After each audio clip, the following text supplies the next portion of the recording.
It's a line that still rings in my ears, clear as a bell, even though it was 3 weeks ago. Martha, we've decided. I was sitting in my study, the afternoon sun coming through the old wavy glass, and I had to lean in closer to the computer screen. Raymond and Joy were both on the video call, which was a nice surprise. I thought they were just calling to finalize my flight details. Then Joy spoke again, her voice bright and smooth. The greatest gift, the only gift we want from you for our wedding, is for you to not show up. She was smiling, a wide, polished white smile, like she was closing a business deal. She was sitting in that condo of theirs in San Francisco, all glass and steel, overlooking the bay. My son, Raymond, he was just a shadow behind her. He wouldn't look at the camera. He just stood there, staring at their perfect white floor. He used to have such a strong back, a good, straight posture. Now he just looked folded. I was sitting here in my study in Beacon Hill, Boston. My house is brick. It's old. It's filled with books and maps and the smell of old paper and lemon oil. I'm Martha Watts. I'm 68 years old. I've been a widow for 5 years, and I am a local historian, an archivist, to be precise. My whole life is about preserving things that matter. To Joy, that just means I'm dusty. That was her word for me last Christmas. Dusty. Joy is she calls it, a brand manager. She works for one of those giant tech companies out west. Her whole world is about what's new, what's next, what's trending. And I apparently am off-brand. That was the other word she used. Martha, your aesthetic is just not aligned with our new brand, she had told Raymond, loud enough for me to hear over the phone. My aesthetic? I've lived in this house for 40 years. My husband, Robert, and I raised Raymond in this house. He used to love the history, the stories. He used to beg me to read from the old family journals. Now he's just silent.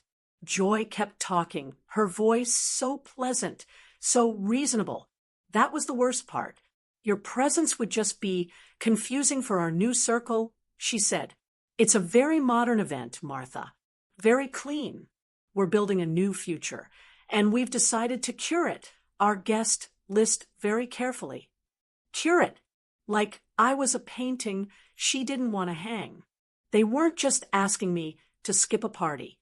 They were telling me, in polite corporate words, that I was an embarrassment, that my life, the one I had built, the family I came from, was shameful, something to be hidden away.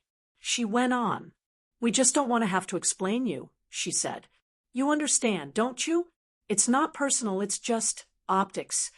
And all I could do was look at Raymond's faint reflection in the glass window behind her. He didn't move. He didn't speak up. He didn't say, Mom, that's not what we mean. He didn't say, Joy, that's cruel. He just let her talk. He let her erase me. My son, the boy who I taught to read in this very room, the boy who held my hand so tight. At his father's funeral, I thought my fingers would break. That boy was gone. I didn't say anything. What could I say? I didn't cry. I didn't beg. I am a Watts. We don't beg. I think I just nodded. My pride, what was left of it, wouldn't let me give her the satisfaction of an argument. She smiled, satisfied. Wonderful. We knew you'd understand. We'll send you a link to the photos. And then the screen went black. Click. Just like that. I was alone.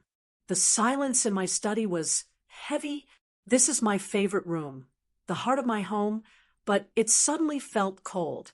I looked up. Over my desk, there's an oil portrait of my great-grandmother, Elizabeth Watts. She founded the Watts Family Charity over 100 years ago. She was a force of nature. She started a literacy program for immigrant children in the North End when no one else would. She's the woman I've admired my whole life. I looked at her, at that painted face, so strong and sure. and I felt so small. A new future, Joy had said, as if the old one, the one Elizabeth built, meant nothing, as if my husband's life and his father's life, and all the work we had done in this city meant nothing. They weren't just rejecting me. They were rejecting this. All of it. I sat there for a long time, just watching the dust motes dance in the afternoon sun. I was disinvited. I was dusty. I was invisible. And the worst part, my own son had let it happen. Have you ever been made to feel invisible by your own family, like your whole life didn't matter? Tell me, where are you watching from today? Drop your location in the comments below. For a week, I grieved. I don't think that's too strong a word. It was a grief. I'd sit in the kitchen, and the phone would ring, and my heart would leap, thinking it was Raymond. Thinking he'd call and say, "Mom, it was a horrible mistake. Joy was just stressed. Of course, you're coming." But he didn't call, and I realized he had grieved me long before I had grieved him. He had already let me go. I'm ashamed to say it, but I felt shame, like they had passed a verdict on me, and I was guilty of being old and a widow and dusty. I busied myself with the archives. I went to the Boston Athenaeum. I did my volunteer work. I tried to just keep my head down and let the raw feeling scab over. Then, on a Tuesday, the letter arrived. It wasn't a wedding invitation. I knew what those looked like. I'd seen the pictures Joy had posted online. This was different. It was in a pile of bills and catalogs, but it stood out. It was a thick, cream-colored envelope. Heavy. The kind of paper that costs $5 a sheet. The return address wasn't my son. It was a law firm. A name I'd never heard of, with an address in San Francisco. One of those glass towers right on the water. My hand was trembling just a little. You don't get mail like that from a lawyer 3,000 miles away for a good reason. I sat at my kitchen table with my cold cup of tea. I used my father's silver letter opener to slit it. Inside, the paper was just as heavy. It was a single page, but it was dense with words I didn't understand. "Dear Mrs. Watts," it began. But my eyes went straight to the subject line, in all capital letters, regarding the Watts Family Heritage Trust. My breath just stopped. You see, my husband's family, they weren't billionaires. We're not one of those families with a name on a museum, but they had been in Boston for generations, and they had been careful. My husband, Robert, his passion project, his legacy was the trust. He had put the family's main assets into it before he passed. It wasn't a bank account for us to live on. It was a charitable fund, a significant block of community-focused investments. The trust owned a small building in the North End that we leased for almost nothing to a children's literacy program. It funded 2 scholarships a year at the local college. It was Robert's way of making sure the family name meant something, that it was tied to the city he loved. And I was the head trustee. It was my job to protect it. It was the last, most important promise I ever made to him. I thought the letter was just a notice, an update, maybe a tax document. I put on my reading glasses. I had to read the paragraph twice. "Please be advised that a petition has been filed with the Superior Court of California by your son, Mr. Raymond Watts, to have you, Martha Watts, removed as active trustee." Removed. My son, Raymond, had filed a petition. My mind couldn't make sense of it. Why would he? He never showed any interest. He always said the trust was your thing, Mom. And then I saw the reason, the grounds for removal. I'll never forget the words. Abandonment of familial duties and demonstrated disinterest. My vision blurred. Disinterest? I've run that trust for 5 years. And as evidence of said disinterest, petitioner will cite the trustee's refusal to participate in significant life events, including the petitioner's own upcoming wedding. My blood didn't just go cold. It turned to ice. I dropped the letter on the table, and the whole ugly, horrible picture just clicked into place. The phone call, the bright, pleasant voice, the smile. The greatest gift is for you to not show up. It wasn't an insult. It wasn't a cruel, childish whim. It was a legal maneuver. It was a trap. They needed me to not show up. They needed me to refuse. This wasn't Joy just wanting a modern wedding. This was Joy wanting the money.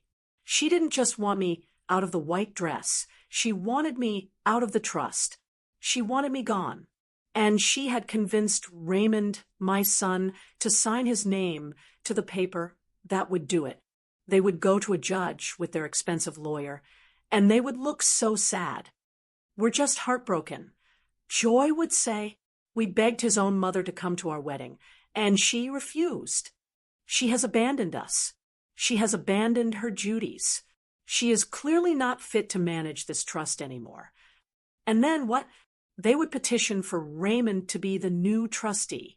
And Joy, I had no doubt at all, would have him liquidated. Sell the building. Cash in the investments. All of Robert's work. All of that history. Gone. Turned into cash for their new future. My not showing up was the linchpin of their entire plan. They had given me a choice, be publicly humiliated or be privately robbed. The grief I felt, it didn't disappear, but it crystallized. It turned into something hard and clear. The shame I'd been feeling for a week, it wasn't mine. It was theirs. I stood up. I walked from the kitchen back into my study. I stood in front of my great-grandmother's portrait. She stared back at me, that look on her face, that don't you dare look I'd seen in my father, and I'd seen in the mirror. I looked over at the picture of Robert on my desk, the one from our trip to Acadia. He was smiling. You didn't just disinvite a mother, I whispered to the empty room. You just declared war on a widow. So I did. I did exactly what they wanted. I didn't show up. I didn't call Raymond. I didn't send a weepy, pleading email. I didn't send a single passive-aggressive card. I didn't beg or try to reason with him. I certainly didn't send a gift. I just disappeared from their lives. I let the silence stretch. I let them think they had won, that I had crawled away, humiliated and defeated. But I wasn't just sitting in my parlor, wringing my hands and crying into a teacup. That's what they expected. They expected a dusty, weepy, defeated old woman.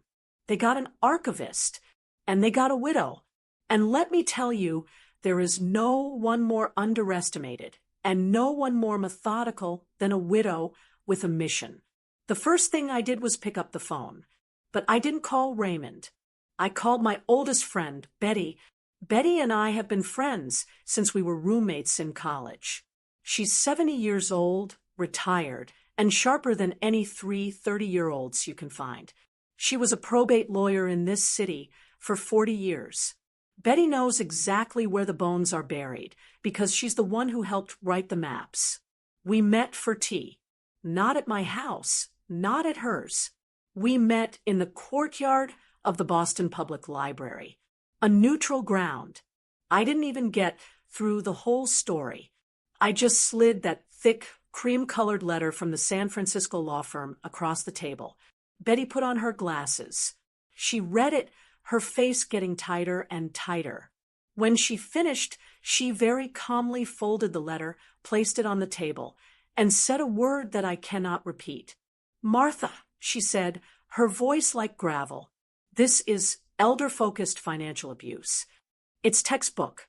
It's disgusting. And it's not going to happen." She was furious, which was wonderful. It's always a good thing to have a furious lawyer on your side, even a retired one. They're trying to build a narrative, she said, tapping the letter. A narrative of an unfit, elderly mother who has abandoned her post. They're counting on you being too emotional to fight back. They're counting on you being dusty. We're not going to let that happen. Betty, God bless her, handled the legal side. She immediately got on her phone. She called a lawyer she knows, a real shark here in Boston. We're not going to respond to them, she explained. We're not playing their game in their ballpark. The trust is domiciled here, in Massachusetts. Their petition in California is just noise. We're going to file our own motion, right here. The plan was simple. Betty's lawyer would file a counter-motion to pause their petition. Just a simple request for a delay. And the reason was beautiful. The trustee, she said with a little smile, is currently conducting a scheduled audit and needs to gather documents to ensure the trust's long-term security. It was the most boring, bureaucratic, and effective thing we could do. It stopped their clock, it threw a wrench in their timeline, and it gave me time. Time for what? I asked. Betty finished her tea. Time to be an archivist. Martha, time to gather your documents. Go find out who this Joy really is. So I did. I went home. I turned on my computer, I poured a fresh cup of coffee, and I started where I always start, with the paper trail. My entire life's work is about finding the truth in old records. People think history is dusty. I think it's a weapon. Joy's story was all gloss, all shine. I'd heard bits and pieces from Raymond over the years. She was from a prominent Napa family. She went to the best private school. She was a self-made success in tech. It all sounded perfect. Too perfect. I started with prominent Napa family. I've spent 40 years tracing genealogy for the Boston Historical Society. I know how to find people. I searched public records, deeds, birth certificates, business filings. The prominent family name she used, I found it, but it wasn't prominent. The only records I found were for a small, defunct winery that went bankrupt in 1998. The family home, foreclosed on. The prominent father had a string of bad debts. Not exactly the story she told Raymond. Next, I checked her education. She had a very impressive LinkedIn profile. It listed one of the most exclusive, expensive private girls' schools in Marin County. I know people who send their granddaughters there. I have access to databases, old yearbooks, alumni lists, donation records. I searched for her name, and her maiden name, and any variation I could think of. She was never there. No record of her. At all. So, the family was a lie. The education was a lie. My son, the man I raised to value honesty and history, was engaged to a complete fabrication. But this wasn't just a woman telling tall tales to impress her new family. This was too slick. The legal move, the fake background. This felt practiced. This felt like a pattern. I started thinking, what if Joy isn't her first name? What if Joy is just a brand she created? I started doing a different kind of search. Not for Joy, but for the story. I searched old newspaper archives. Not Boston, not San Francisco. I searched Seattle, Portland, Denver, places where a smart, pretty woman could blend in and find a new target. I searched for keywords. Investment, fiancé, lawsuit, disappeared. And I found it. It was a small article buried in the business section of a Seattle paper. 10 years old. The headline was about a local tech investor who was suing his mysterious former fiancé. The story, it made my blood run cold. A different wealthy family. A different young man just about to inherit. And a charming, brilliant fiancé who had convinced him to give her a sizable seed investment in her new startup. And then, just weeks before the wedding, she had disappeared. And so had the $500,000 investment. The woman's name in the article was different. Jessica, not Joy. But the article had a small, grainy photograph, the kind they print from an engagement announcement. I zoomed in. I put on my glasses. I zoomed in again. The hair was different, the smile was a little younger, but the eyes were the same. The cold, bright, polished eyes I'd seen on my computer screen. It was her. It was Joy. My hands were shaking. This wasn't just a gold digger. My son wasn't just marrying a liar. He was marrying a professional. I printed the article. I printed the bankruptcy records from Napa. I printed the proof that she never went to that school. I was gathering my documents, just like Betty said. This was my advantage. This is what I do. I find the truth, I put it in order, and I preserve it. And I was going to preserve the hell out of my husband's legacy. Drop a "Go Martha" in the comments if you're on her side. This is just getting started. And don't forget to hit that like and subscribe button. You won't want to miss what happens next. The day of their wedding. It was a Saturday in June. Here in Boston, it was a perfect day. The sky was that deep, clear blue you only get after a spring rain, and the air smelled of new-cut grass and salt from the harbor. I was in Boston. I was not, as they say, showing up. I woke up early. I didn't feel angry. I didn't feel sad. I just felt calm, like I had a job to do. I made my coffee. I read the paper, and then I got dressed. I put on a simple navy blue dress and my good pearls. I took a cab to Mount Auburn Cemetery. It was quiet, just the sound of birds and the wind in the old trees. I spent the morning at my husband's grave. I brought a small bouquet of peonies from my garden. I just sat there on the little stone bench, and I talked to him. It's silly, I know, talking to a piece of granite, but I've always done it.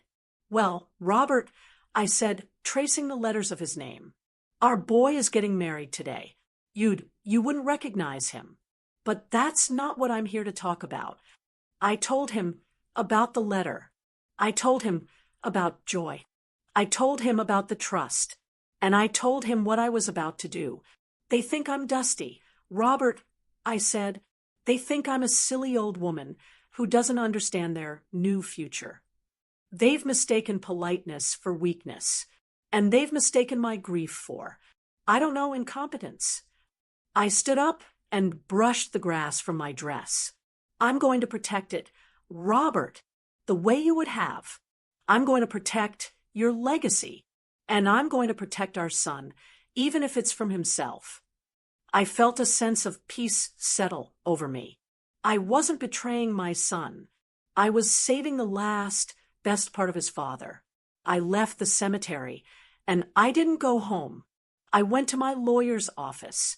Betty was already there, along with the head lawyer, Mr. Donovan. They had come in on a Saturday for me. The conference room was ready, and the table was covered in stacks of paper, all with little yellow flags sticking out. "It's 3 o'clock here, Martha," Betty said, handing me a cup of tea. "That means it's noon in San Francisco. The ceremony should be starting just about now."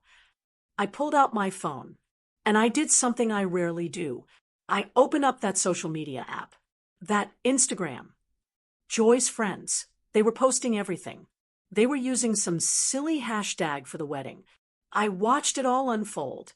Just little snippets, silent videos, and pictures. It was exactly what Joy had promised. A modern event. It was in a San Francisco art gallery. The room was white, just white. White walls, white floors, white chairs.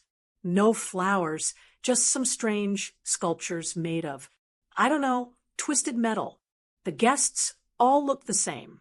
Young, dressed in expensive, severe-looking clothes. No family, no history. No old aunts, no grandparents. I looked for my son. I saw him for a second. He was in a suit, no tie, looking pale and glancing at his phone. The people weren't talking to each other. They were just taking pictures of their food. It looked like tiny, complicated little messes on huge white plates. It was cold. It was sterile. It was a brand, not a marriage, and I felt a profound pity. This was the future they wanted, this empty, white room. They were trading generations of warmth and history. For this, I put my phone down on the conference table. "Are you ready, Martha?" Mr. Donovan asked, his voice very gentle. "Yes," I said, "I am." And as they were exchanging their modern vows in that cold, white room, I was signing papers. Mr. Donovan explained it all very carefully, though we'd been over it a dozen times. "This," he said, tapping the first stack, "is the execution of the Community Protection Clause. It's a provision your husband, Robert, had the foresight to include in the trust document, Article 9, Section 4. I remember when Robert wrote it. I'd thought it was a little strange at the time. It said that if the head trustee, me, ever determined that a future trustee might not act in the community's best interest, I had the right to recharter. "You are signing," Mr. Donovan said, "an order that restructures the entire fund." I picked up the heavy, old-fashioned pen. My hand was perfectly steady. "This document," he continued, "takes 90% of the trust's liquid capital and locks it into a new, irrevocable 50-year charter." I signed my name, Martha Watts. "This charter," he said, "cannot be broken, not by you, not by your son, not by any judge in any state." I signed the next page, and, he said, turning to the last stack, "This transfers the management of that new charter. It will no longer be managed by one person. It will be managed by a board. As per your instructions, that board will be comprised of the head of the Boston Public Library and the rector of the Old North Church Foundation. People I trusted, institutions I trusted, institutions Robert had loved." I signed the last page and set the pen down. It was done. The fund was now completely, permanently, and legally protected. It was safe. It could only be used for its original, intended purpose, funding the literacy programs, paying for the scholarships, and protecting the historic properties. It was untouchable. I had protected my husband's legacy. I had protected the city he loved. I had done it by making it impossible for Joy or Raymond or even me to ever get their hands on the capital. They could no longer liquidate it. They could no longer turn my husband's life's work into cash for their new future. They had given me a choice, be humiliated or be robbed. They didn't realize I would pick a third option. I looked at Betty. She was smiling, a real, full-toothed smile. "Well," she said, gathering the papers, "that's that. Happy wedding day, Raymond." I looked out the window. It was 4 p.m. in Boston. The party would be starting in San Francisco. They would be toasting with champagne, and I had just given them my gift. I didn't hear from them for 2 weeks.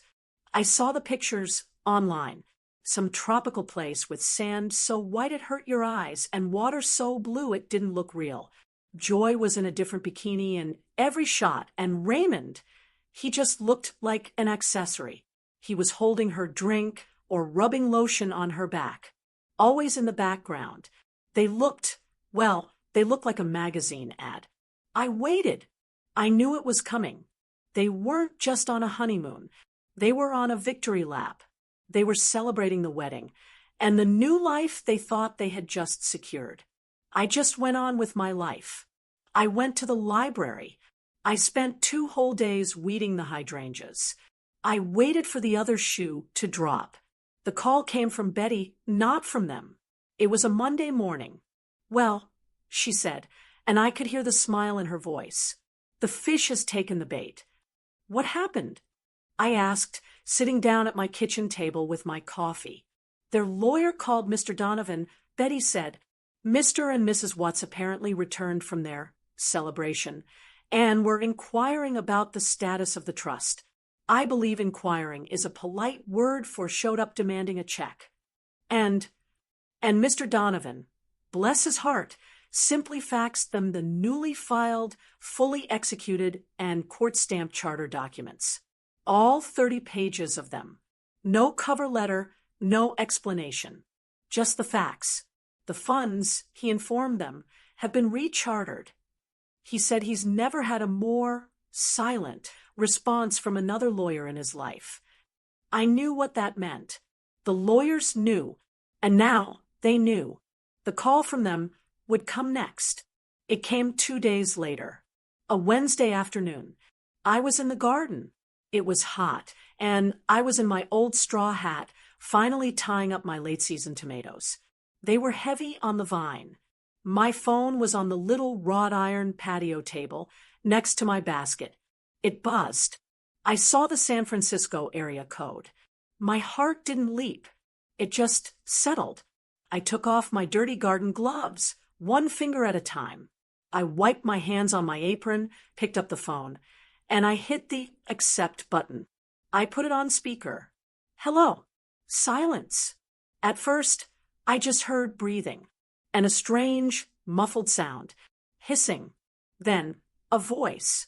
It was Raymond's, but it was hollow, empty, a voice I'd never heard from him before. Mom. Hello, Raymond, I said, my voice perfectly normal. More silence. Then I heard her, in the background, sharp and clear. Just ask her. Just do it. Don't be so weak. Raymond's voice came back, and it was cold. Dead. You ruined it. I looked at a perfect, ripe brandywine tomato in my basket. Ruined what, Raymond? Your wedding was 2 weeks ago. I saw the pictures. It looked very clean. Don't, he snapped.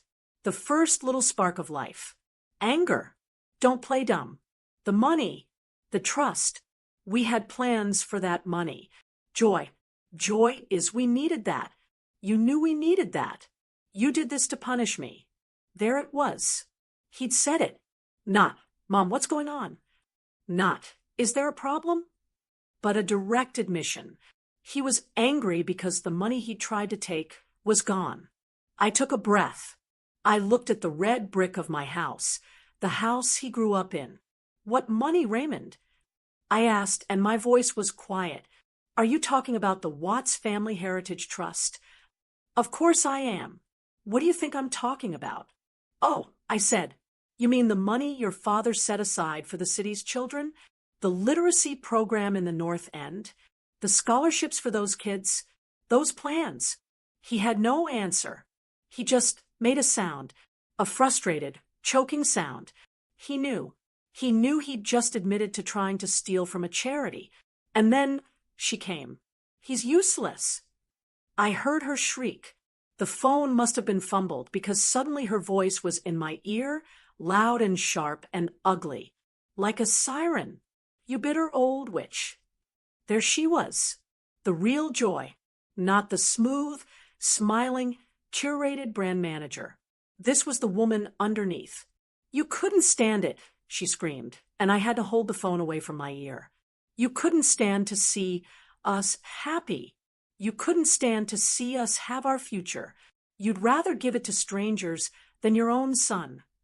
It was a tantrum, a full-blown, foot-stomping, childish rage. The rage of a con artist who had just seen months of careful work and a lifetime of payoff go up in smoke. You think you're so smart, don't you?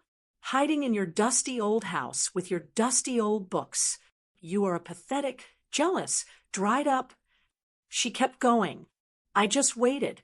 I let her go.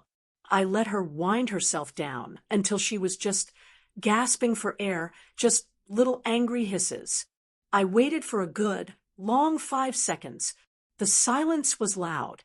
Are you quite finished? I asked. My voice was no louder than a whisper.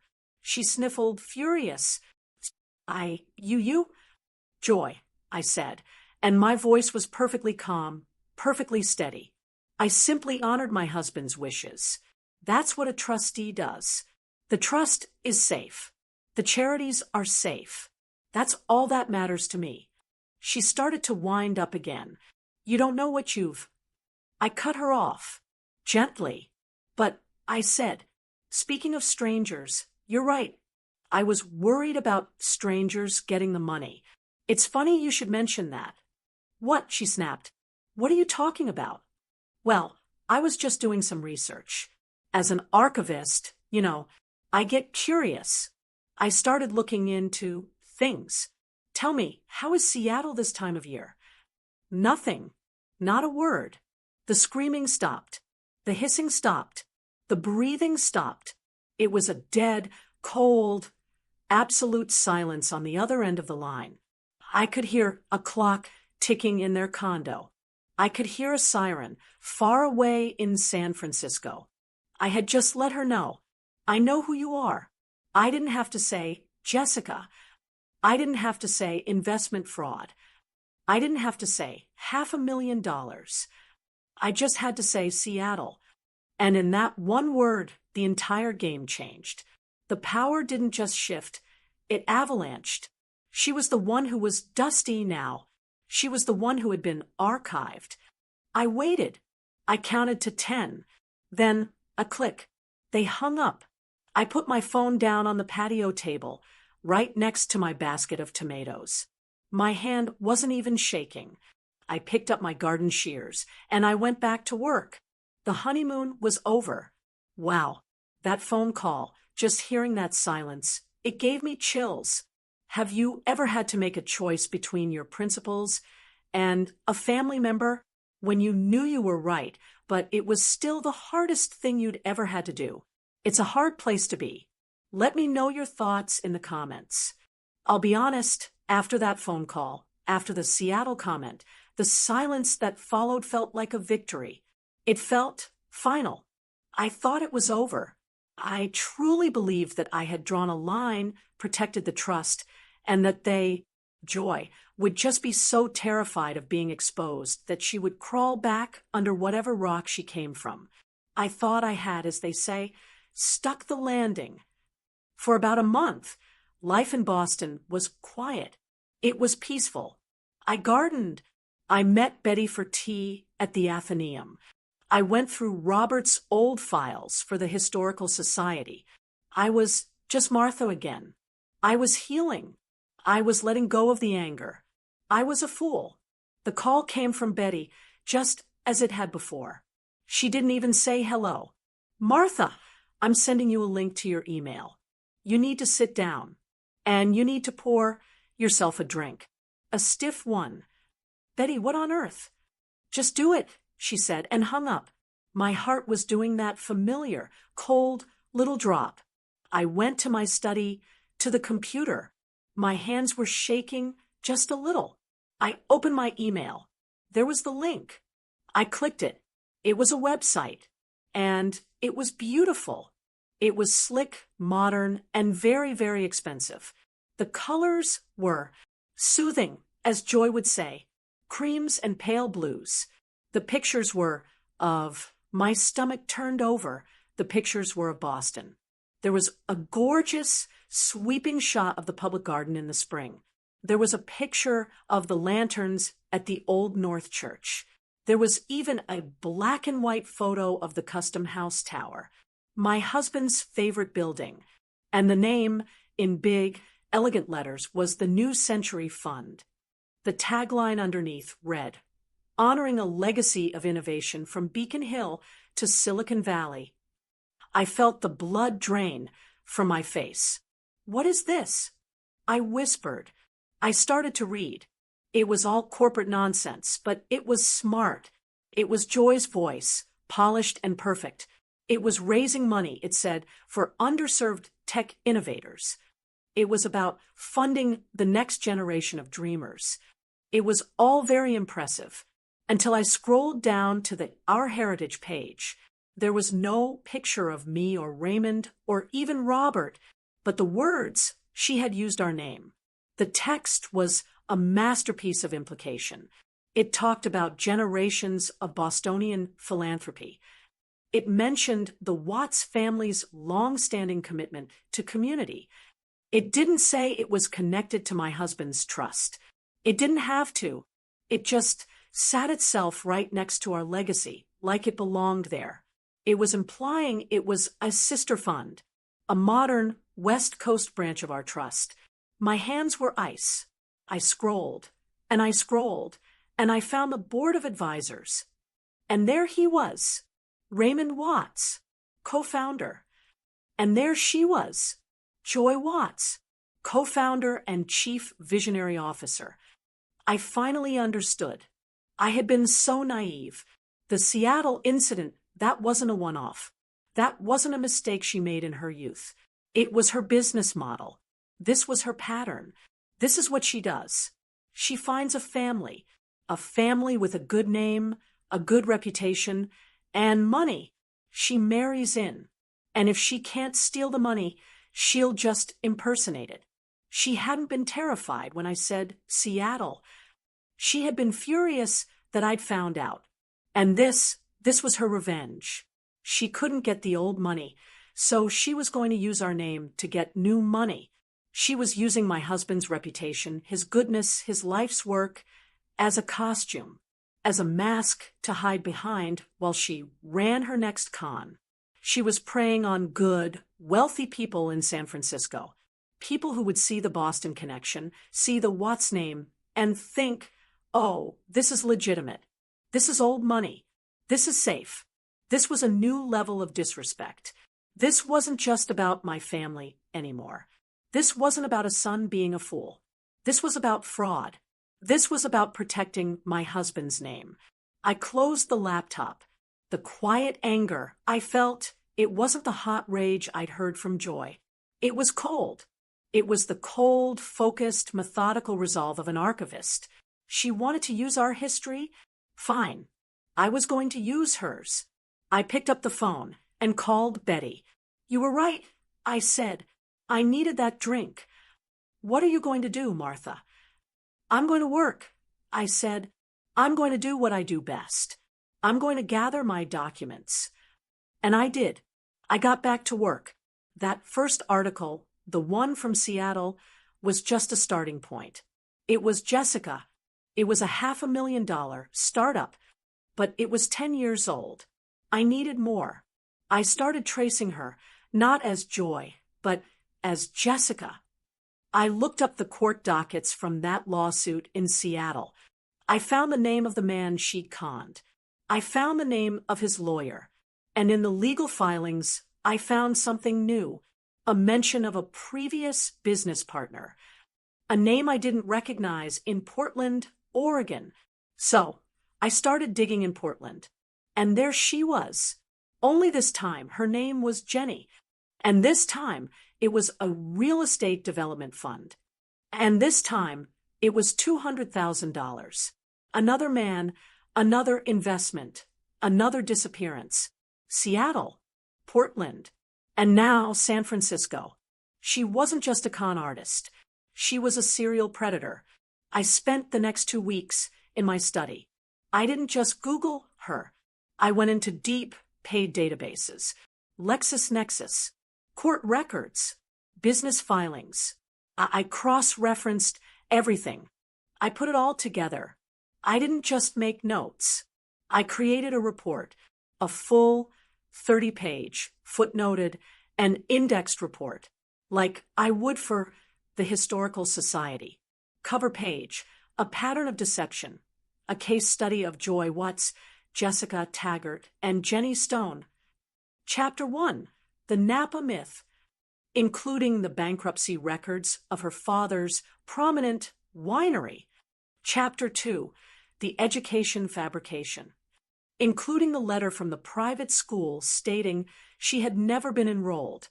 Chapter 3, The Portland Incident, with the court filings and the victim's name. Chapter 4, The Seattle Startup, with the original newspaper article and the lawsuit details. Chapter 5, The New Century Fund, a modern fraud, with screenshots of the website and a financial analysis showing it was a shell corporation with no assets. I printed 3 copies. I had them professionally bound at the copy shop. They were heavy in my hands. I was an archivist. I had documented her sources. I had created the permanent record of who she really was. She thought my world was dusty. She had no idea how sharp the edges of history could be. The New Century Fund was holding its first big gala. I knew because it was all over the San Francisco Society pages, which I now read online every morning. It was the talk of the town. A table was $50,000. $50,000. People were paying that much money to be in a room with my son and his wife, to be scammed by a woman using my husband's good name as a costume. This I could not allow. Sending my report to the police was one thing. That was a slow, quiet process. But this gala, this was public.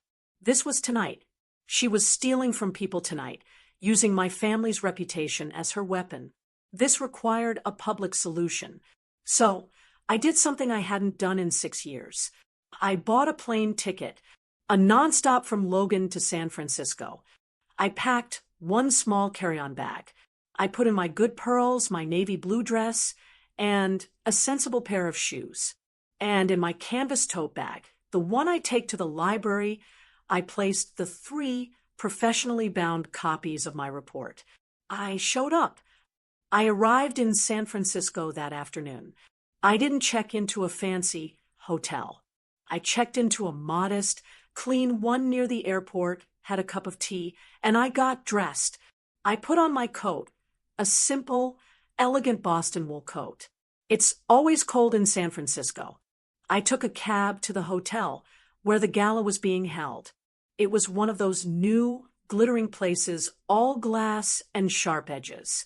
The ballroom was enormous, and I could hear the music from the lobby. I must have looked like a lost grandmother. A 68-year-old woman in a dark coat holding a library tote bag. The young woman at the check-in table, with her sleek black dress and a headset, looked right past me. I didn't have a ticket. I didn't need one. I just walked right in. People don't stop you when you look like you're supposed to be somewhere, or when you look like you're harmless. I just looked like a woman looking for the ladies' room. I walked past the velvet ropes, past the giant flowered centerpieces that smelled of nothing, and into the ballroom. It was loud. It was glittering. It was exactly like the wedding, full of people in expensive clothes who weren't talking to each other, just networking. And then I saw them. They were in the center of the room, near a small stage with a podium. Joy. She was shining. She was in a silver dress that looked like it was made of liquid. She was holding a microphone, laughing, her head tossed back. She was charming a circle of very wealthy-looking men and women. She was the absolute center of her universe. And then I saw my son. He was standing just behind her, to her left. He was in a tuxedo, but it looked wrong. Too big. He was pale. He was thin. He wasn't a co-founder. He was a prop. He was holding her wrap. He was just staring at the floor while all this noise and light swirled around him. He saw me first. His head snapped up like he'd felt a change in the air. His eyes, they scanned the crowd, and then they just locked onto mine. Across that entire, loud, glittering room, the color, what little he had, just drained from his face. It was as if he'd seen a ghost. His mother, the dusty, disappeared ghost from Boston, standing right there in the middle of their new, shiny life. He didn't move. He didn't speak. He just froze. Joy, the professional, she felt that change in him. She felt his attention break. She stopped laughing mid-sentence. She turned, following his frozen, terrified gaze. And she saw me. The smile, it didn't just fade. It broke. The charm, the light, the entire performance, it just stopped. Her face, under all that perfect makeup, went chalk white. She put the microphone down on a table, and she came for me. She didn't walk. She didn't glide. She rushed. She was pushing through people, her silver dress swishing, her face a mask of pure fury. She was trying to get to me before I could contaminate her party. She got to me in the middle of the room. Her voice was a low, venomous hiss. "You can't be here." I just looked at her. I didn't feel angry. I just felt calm. "Hello, Joy," I said. My voice was quiet, but it was clear. "You need to leave." Now, she hissed. She actually grabbed my arm. "This is a private event. I will have security remove you." "Oh, I don't think you will," I said. I pulled my arm away from her. Very gently, I reached into my canvas tote bag. She tensed. She probably thought I was going to, I don't know, pull out a knitting needle. I pulled out the first bound copy of my report. It was heavy, professional. "I brought you something," I said. "A wedding gift of sorts. A bit late, I know." I handed it to her. She had to take it. She stared at the cover. She read the title, "A Pattern of Deception, a Case Study of Joy Watts." Her hand started to shake. "One for you," I said. I brought 2 others. I continued, my voice still pleasant, conversational.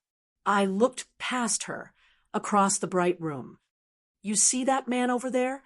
By the bar in the red tie?" Joy's eyes darted. She looked. "That's Mr. Davies." I said, "Mr. William Davies. He's an investor. From Seattle." Joy's head snapped back to me. Her mouth was open. "I believe you knew him when you were Jessica," I said. "He was very interested to hear about your new charity. He flew in this afternoon, just for this. He's holding my second copy." She was trapped. I could see the panic in her eyes. She was looking for an escape. "And the third copy," I said, "well, that one is for a very nice young reporter from the San Francisco Chronicle. I'm meeting her for coffee tomorrow morning, 9 o'clock at the hotel. She's very interested in your heritage page. She's doing a whole story on Boston philanthropy comes west." I had her. The past, Seattle. The present, Mr. Davies, in this room. And the future, the Chronicle. I leaned in just a little. "So," I said, "here's your real gift, Joy. You have 2 choices. Choice 1, you can walk to that podium right now." I nodded at the stage. "You can pick up that microphone. You can announce that due to unforeseen administrative errors, the New Century Fund is being immediately dissolved, and that all monies will be returned to the donors by morning." Or, I said, "Choice 2, you do nothing. You call security, and a dusty old woman, will just have a very interesting, very public conversation with Mr. Davies. And then the Chronicle can have an even more interesting one with, well, everyone." She just stared at me. The mask was gone. The polished, curated brand manager, she was gone. Underneath was just this ugly, terrified, cornered animal. Her eyes were filled with pure, unadulterated hatred. She looked at me. Then she looked at Raymond, who had slowly walked up behind her. She grabbed his arm, grabbed it hard, her nails digging in. "Raymond," she hissed, "do something. Do something. Get her out of here. Tell her." And Raymond, my son, he just looked at her hand on his arm. And then he looked at me, standing there in my coat, holding my empty tote bag. And he just shook his head. He pulled his arm slowly out of her grasp. He didn't say a word, to her or to me. He just looked broken. He looked like a man who had finally woken up in a house that was on fire. Joy saw it. She saw him shake his head. She saw him pull away. She saw that her last line of defense, the man she had hollowed out, was gone. She looked at me. She looked at Mr. Davies, who was now watching us, holding his own copy. She looked at the crowd of wealthy donors. And she turned. And she ran. Not walked. Not made an exit. She ran. She pushed past a waiter. A tray of champagne glasses crashed to the floor. The sound was like a gunshot. The whole room went silent. She ran in her silver dress and her high heels right out of the ballroom, right out of her own gala. The music stopped.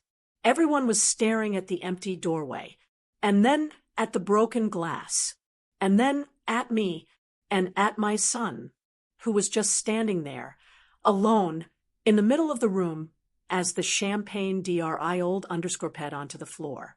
What would you have done with that report? Should Martha have just given it straight to the reporter, or was this public confrontation the perfect move? Let's discuss it. The sound of those champagne glasses crashing on the marble floor, it was the loudest sound I'd ever heard. The entire ballroom went silent.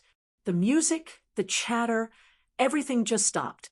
100 people, the new circle of San Francisco, just stood there, frozen. They were staring at the shattered glass, and then at the empty doorway Joy had vanished through. And then every single eye in that room turned to us, to me and to my son. Raymond was just standing there, a pale, empty tuxedo in the middle of this glittering party.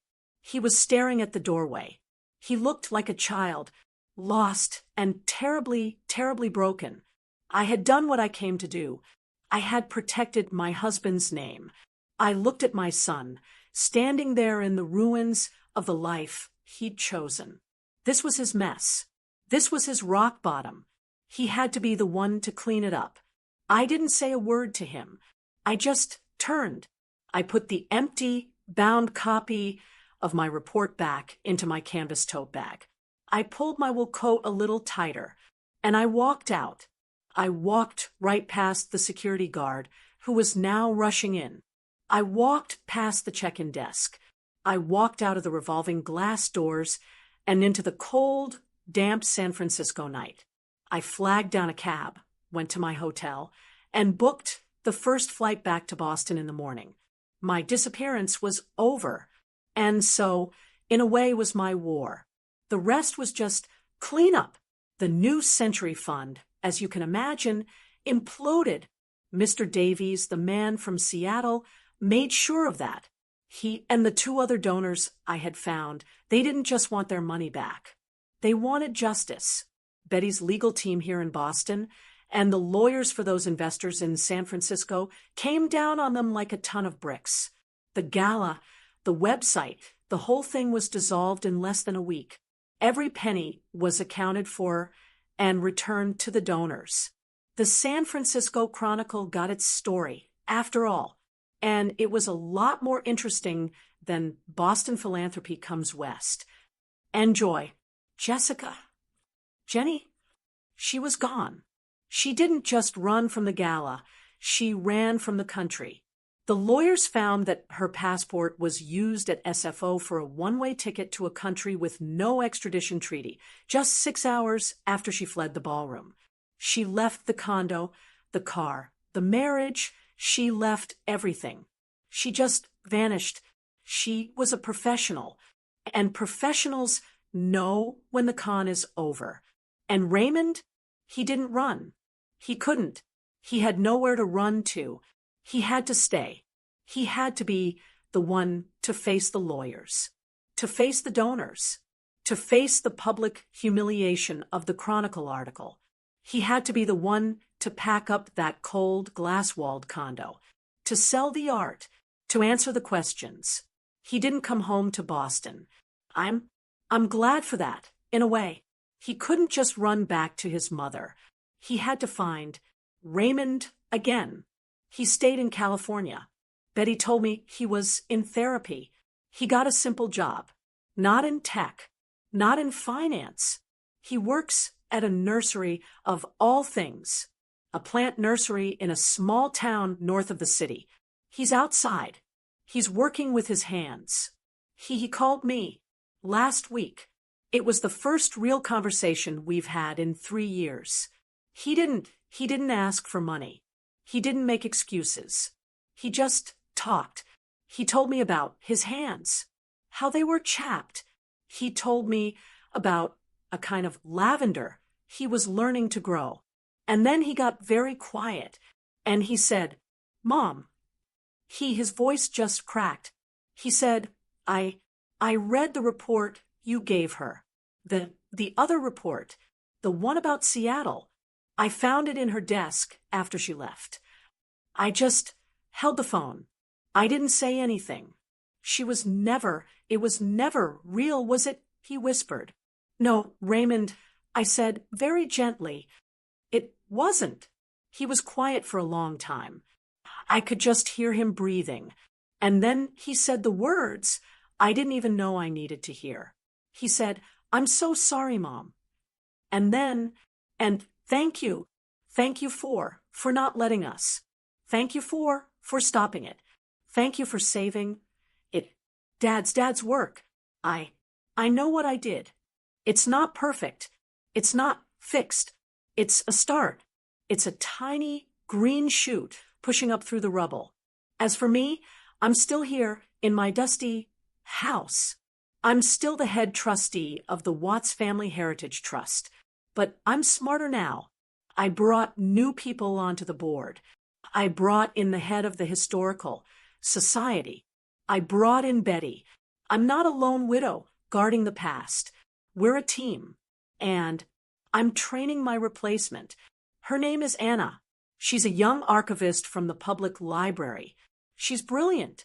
She has a passion for Boston history that, well, it reminds me of Robert.